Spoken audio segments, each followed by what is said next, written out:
mooy justice dafay joxe ay décisions yoo xamante ne su la arrangé justice gongo su la arrangé wul justice amul et mu am loo xamante ne daanaka am na ci réew mi ñun ñëpp ñu gis ko mooy dañ ñu gëmloo ne muy Moustapha Diop muy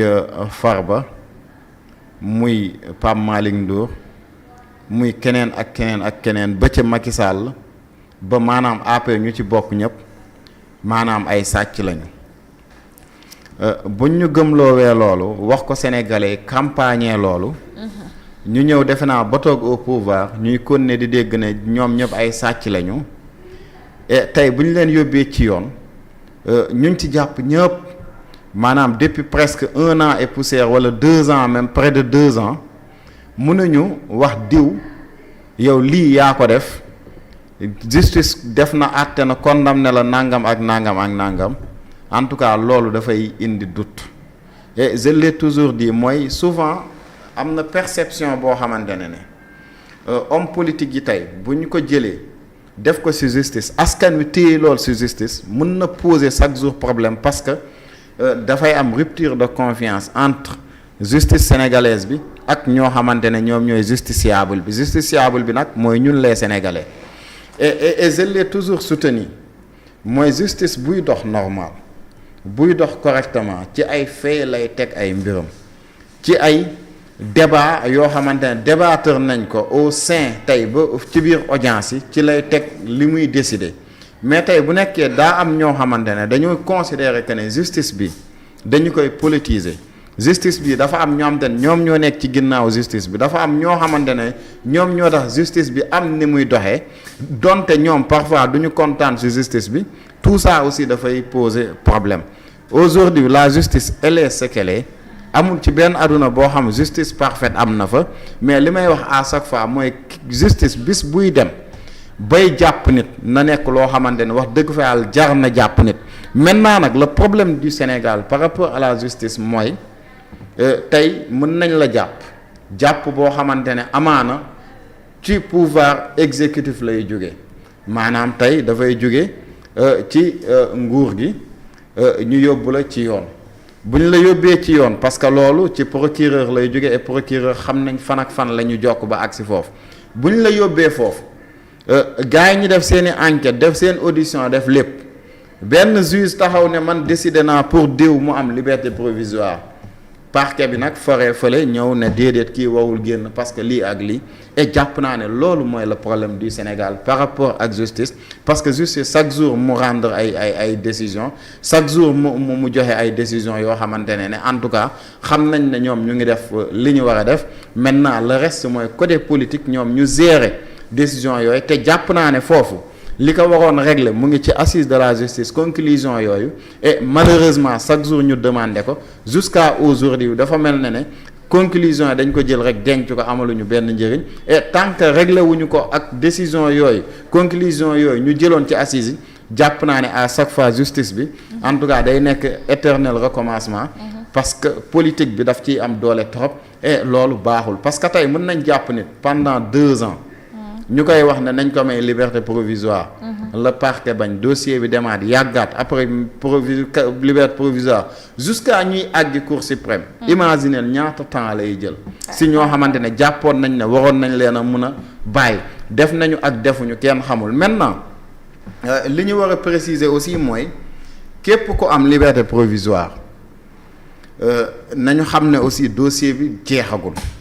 enquête bi dafay continuer di wëy xëy na liberté provisoire daf lay permettre rek nga mun a dem toogi sa njaboot chaque mois nga ñëw nga signer su nekkee aussi contrôle judiciaire tamit nga am aussi c'est la même chose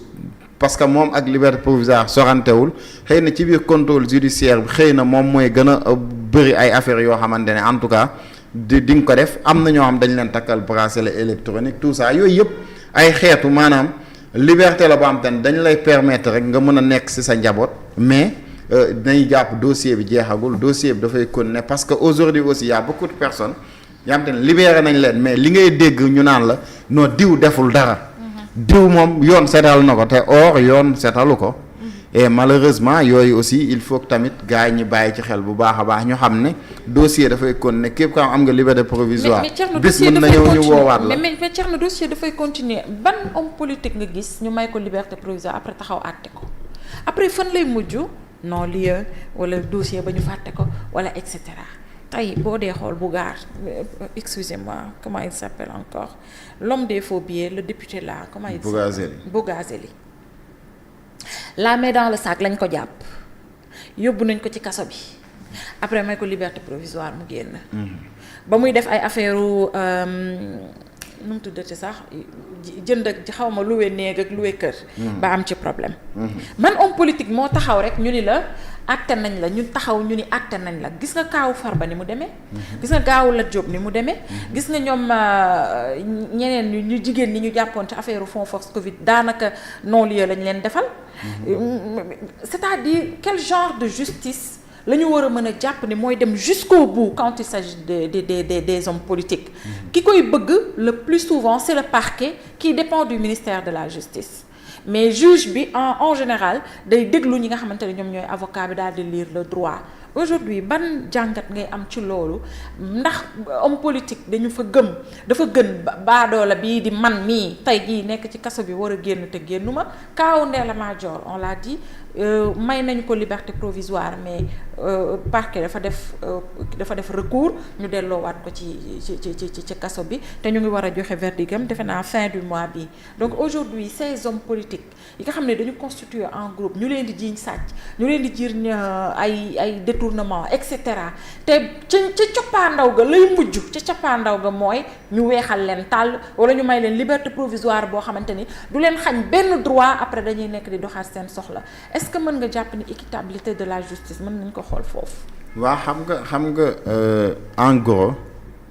mooy man jàpp naa ne que mu nekk homme politique ak mu nekk citoyen ordinaire ñoom ñëpp ñoo yam devant la loi amul kenn ku nekk au-dessus de la loi maintenant nag les faits ce qu'on voit chaque jour xëy na amaana mooy